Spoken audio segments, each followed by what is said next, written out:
1831 সালের 23শে অক্টোবর নারকেলবেড়িয়া গ্রামে বাঁশের কেল্লা তৈরি হয়েছিল এবং 1831 খ্রিস্টাব্দের 13ই নভেম্বর বাঁশের কেল্লা ব্রিটিশের সৈন্যরা সম্পূর্ণ কামানের আঘাতে ধ্বংস করে দিয়েছিল। মীর নিসার আলী তিতুমির সহ আরও 40 জন সেখানে স্বাধীনতা সংগ্রামী শহীদ হয়েছিলেন। কিন্তু এই কথাটি কেন বললাম এবং কোথায় বাঁশের কেল্লা গড়ে উঠেছিল এবং মীর নিসার আলী বা তিতুমির কে ছিলেন এ বিষয়ে আমাদের জানতে হবে। আজকে 27শে জানুয়ারি 1972 সালের 27শে জানুয়ারি উত্তর চব্বিশ পরগনা জেলার বাদড়িয়া থানার অন্তর্গত হায়দারপুর গ্রামে মীর নিসার আলী বা তিতুমির তিনি জন্মগ্রহণ করেন। বাল্য বয়সে তিনি অত্যন্ত মেধাবী থাকার ফলে স্কুলের পড়াশুনো শেষ করার গ্রাম্য পাঠশালার পড়াশুনো শেষ করার পরপরই মাত্র 18 বছর বয়সে তিনি কোরআনের হাফেজ হন এবং হাদিস শাস্ত্রে অগাধ পণ্ডিত্য অর্জন করেন। এরপর 1822 খ্রিস্টাব্দে তিনি পবিত্র হজ পালনের জন্য মক্কা গমন করেন এবং সেখানে গিয়ে তিনি আরবের স্বাধীনতা সংগ্রামীদের মধ্যে অন্যতম যিনি ছিলেন সৈয়দ আহমেদ সাঈদের সঙ্গে তার পরিচয় হয় এবং তিনি তার শিষ্যত্ব গ্রহণ করেন এবং তার আদর্শে আদর্শায়িত হয়ে তিনি সেখানে নিজের ব্যক্তি জীবনে নানা রকম ধর্মীয় শাস্ত্র পড়াশুনো, আধ্যাত্মিক জ্ঞান সঙ্গে দেশ পরাধীনতার যে চরম গ্লানি তার মনকে কুরে কুরে খাচ্ছিল, সেখানে তিনি কিভাবে স্বাধীনতা অর্জন করা যায় সে বিষয়ে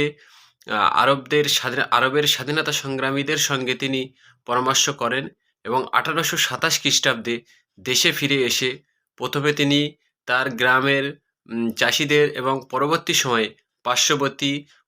সময়ে উত্তর চব্বিশ পরগনা, নদিয়া এবং এখনকার বাংলাদেশের ফরিদপুরের বিস্তীর্ণ এলাকা জুড়ে তিনি কৃষকদের নিয়ে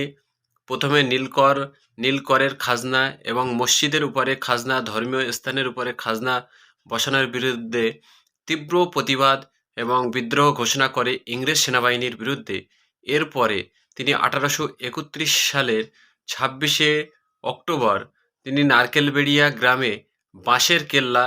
দ্বিস্তর বিশিষ্ট বাঁশের কেল্লা গঠন করে এবং 1831 খ্রিস্টাব্দের 13ই নভেম্বর ব্রিটিশদের গুলির কামানের আঘাতে মীর নিসার আলী তিতুমির সহ আরও 40 জন ব্রিটিশের গুলিতে শহীদ হয়ে স্বাধীনতা সংগ্রামী শহীদ হয়েছিল। কিন্তু আমরা এই দিনটি কতজন মনে রেখেছি? আজকের এই 27শে জানুয়ারি আমরা উত্তর চব্বিশ পরগনার মানুষ কতটা মনে রেখেছি, আমরা রাজনৈতিক নেতারা কতটা মনে রেখেছি, আমরা সমাজসেবী যারা হয়েছি তারা কতটা মনে রেখেছি, দেশের সরকার, দেশের প্রশাসন, দেশের শিক্ষা ব্যবস্থা মীর নিসার আলীর মতো এরকম একজন বিখ্যাত স্বাধীনতা সংগ্রামীকে বইয়ের পাতায় কত লাইন ধরে সীমাবদ্ধ রেখেছে এবং কতটা স্মরণ করেছে। আমরা আজকের যারা স্বাধীনতা বিরোধী ছিল, ব্রিটিশদের কাছে যারা বিপ্লবীদের তথ্য গোপনে বিক্রি করে 30 টাকা করে মাসে মাইনে নিত, তারা আজকের দেশের মসনদে বসে দেশপ্রেম শেখাচ্ছে। যারা আজকে দেশ বিদ্রোহী করতে করতে দেশের মসনদে বসে আমাদেরকে দেশপ্রেম শেখাচ্ছে, অথচ আমরা যারা মীর নিসার আলীর মতো স্বাধীনতা সংগ্রামীকে ভুলে যাচ্ছি, তাদের কি করতে হবে? আসলে এই উত্তর চব্বিশ পরগনা, বারাসাত বা বসিরহাট সাব ডিভিশনের যারা মানুষ, তাদের অবশ্যই মনে রাখা উচিত মীর নিসার আলীর মতো একজন স্বাধীনতা সংগ্রামী আমাদের জেলাতে, আমাদের মহকুমাতেই জন্মগ্রহণ করেছিল। আজকের 27শে জানুয়ারি